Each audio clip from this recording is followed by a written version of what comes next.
Sanctus, Sanctus, Sanctus Dominus Deus Sabaoth. Bapak, Ibu, dan saudara-saudariku yang terkasih dalam Tuhan kita Yesus Kristus, salam sejahtera untuk kita semua. Berkat Allah yang Maha Kuasa senantiasa menyertai kita.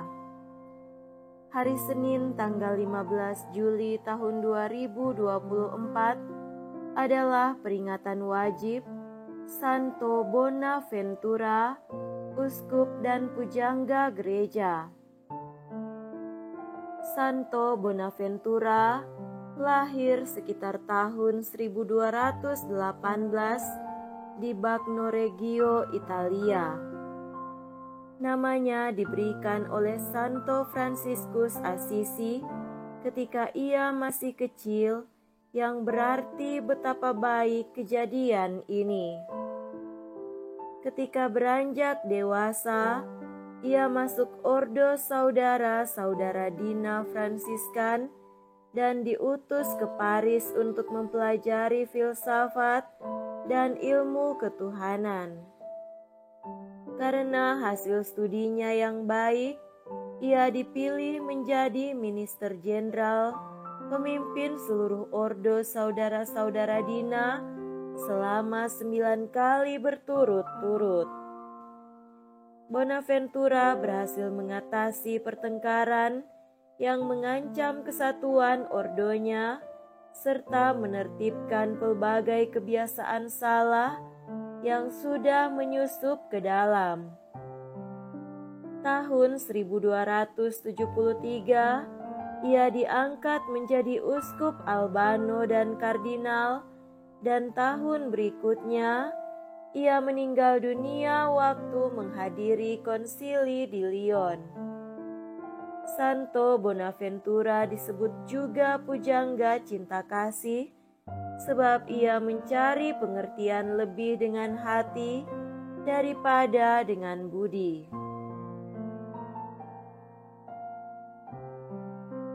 Marilah kita mendengarkan dan merenungkan bacaan-bacaan kitab suci.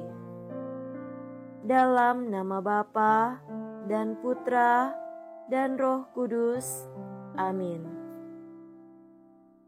Bacaan pertama dari kitab Yesaya bab 1 ayat 11 sampai 17.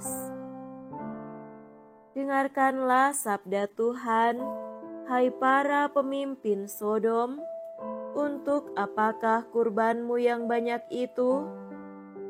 Aku sudah jemu akan kurban-kurban bakaran berupa domba jantan dan akan lemak anak lembu tambun. Darah lembu jantan dan domba serta kambing jantan tidak kusukai. Apabila kalian datang untuk menghadap di hadiratku, siapakah yang menuntut daripadamu bahwa kalian menginjak-injak pelataran bait suciku? Jangan lagi membawa persembahan yang tidak sungguh, sebab baunya menjadi jijik bagiku.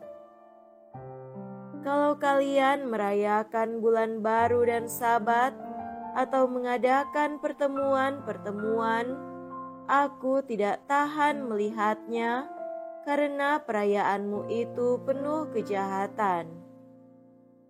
Perayaan-perayaan bulan baru dan pertemuan-pertemuanmu yang tetap, aku benci melihatnya. Semuanya itu menjadi beban bagiku. Aku telah payah menanggungnya. Apabila kalian menadahkan tangan untuk berdoa, aku akan memalingkan telingaku. Bahkan sekalipun kalian berdoa berkali-kali, aku tidak akan mendengarkannya, sebab tanganmu penuh dengan darah. Basuhlah bersihkanlah dirimu, jauhkanlah perbuatan-perbuatanmu yang jahat dari depan mataku. Berhentilah berbuat jahat, belajarlah berbuat baik. Usahakanlah keadilan, kendalikan orang kejam. Belalah hak anak-anak yatim, perjuangkanlah perkara janda-janda. Demikianlah sabda Tuhan. Syukur kepada Allah. Semoga Tuhan beserta kita, sekarang dan selama-lamanya. Inilah Injil suci menurut Matius. Dimuliakanlah Tuhan. Injil Matius bab 10 ayat 34 sampai bab 11 ayat 1. Pada suatu hari, Yesus bersabda kepada ke-12 murid-Nya, "Jangan kalian menyangka bahwa Aku datang untuk membawa damai di atas bumi. Aku datang bukan untuk membawa damai, melainkan pedang. Sebab Aku datang untuk memisahkan orang dari ayahnya, anak perempuan dari ibunya, menantu perempuan dari ibu mertuanya, dan musuh orang ialah seisi rumahnya. Barang siapa mengasihi bapa atau ibunya lebih daripadaku, ia tidak layak bagiku. Dan barang siapa mengasihi putranya atau putrinya lebih daripadaku, ia tidak layak bagiku. Barang siapa tidak memikul salibnya dan mengikuti Aku, ia tidak layak bagiku.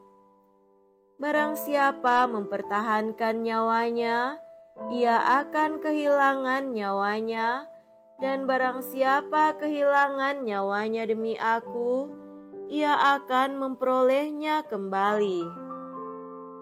Barang siapa menyambut kalian, ia menyambut Aku, dan barang siapa menyambut Aku, ia menyambut Dia yang mengutus Aku.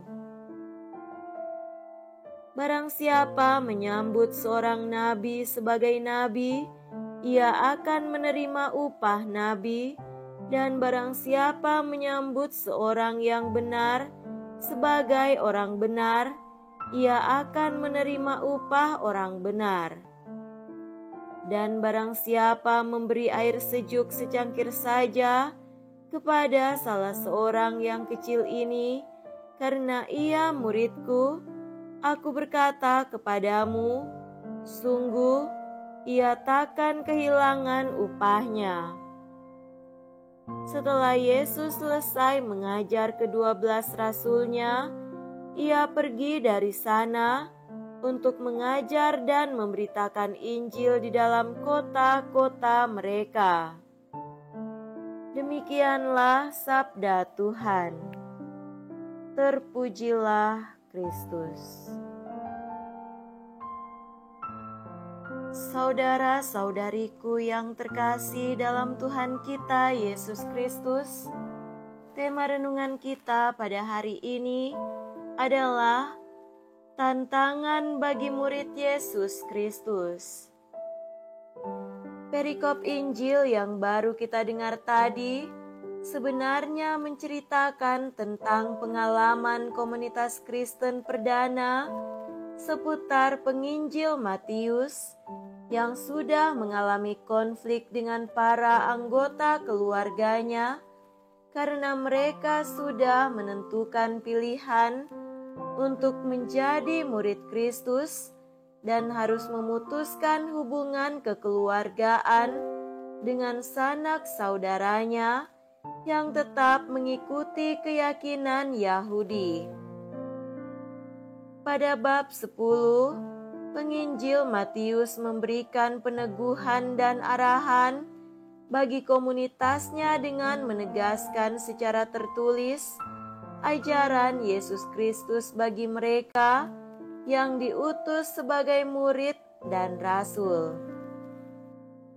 Antara lain dikatakan Yesus, "Aku datang bukan untuk membawa damai melainkan pedang."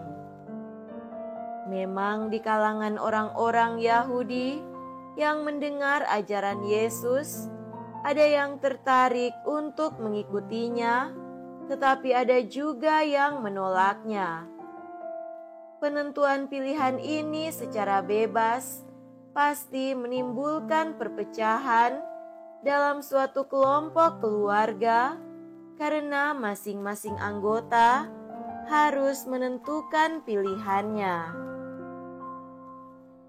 Yesus sendiri sudah lebih dahulu menentukan pilihannya, yaitu untuk mengikuti kehendak Bapanya dengan menjadi manusia dan mengalami jatuh bangun sebagai manusia sampai rela menderita sengsara dan wafat di salib dengan sikap iman yang mendasar, yaitu bukan kehendakku, melainkan kehendak-Mu-lah yang terjadi. Kematiannya di kayu salib menunjukkan ketaatannya kepada Allah Bapanya sesuai dengan ajarannya. Berbahagialah yang dikejar-kejar karena taat kepada Tuhan, sebab bagi merekalah kerajaan Allah. Saudara terkasih, karena pilihan untuk menjadi murid Kristus atau tidak masih tetap dialami sampai sekarang dan dalam masyarakat kita yang heterogen. Misalnya dalam urusan sosial, sebagai murid Kristus kita diminta untuk melaksanakan ajaran Nabi Yesaya. Berhentilah berbuat jahat, belajarlah berbuat baik. Usahakanlah keadilan, kendalikanlah orang kejam. Belalah hak anak-anak yatim, perjuangkanlah perkara janda-janda. Dalam suasana sosial politik yang marak dengan KKN, mereka yang mengupayakan keadilan sebagai murid Kristus bisa jadi terpaksa memutuskan hubungan kekeluargaan dengan dia yang tetap mempraktekkan KKN itu. Atau situasi dua sejoli muda yang ingin membangun sebuah keluarga tetapi berbeda gereja atau agamanya. Ada konflik untuk memilih yang bisa bersitegang terus sampai pada perpisahan dengan anggota keluarganya.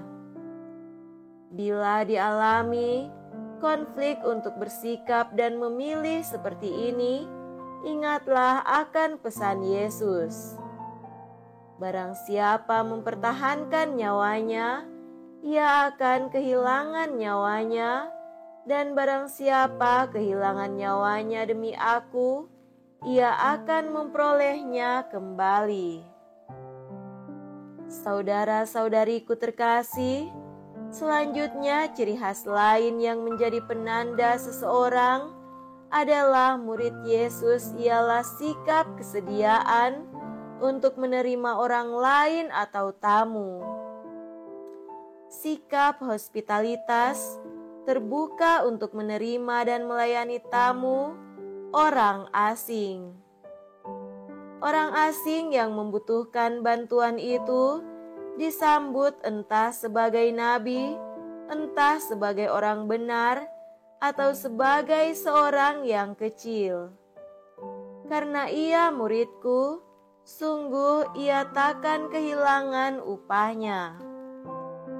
Inilah dua sikap yang menantang dan menandakan seorang murid Yesus Kristus, yaitu konsisten dengan pilihan dan taat kepada kehendak Bapa dan punya sikap hospitalitas, khususnya kepada mereka yang tersingkir, kecil, terlantar, dan menderita. Semoga demikian. Amin. Dalam nama Bapa dan Putra dan Roh Kudus. Amin.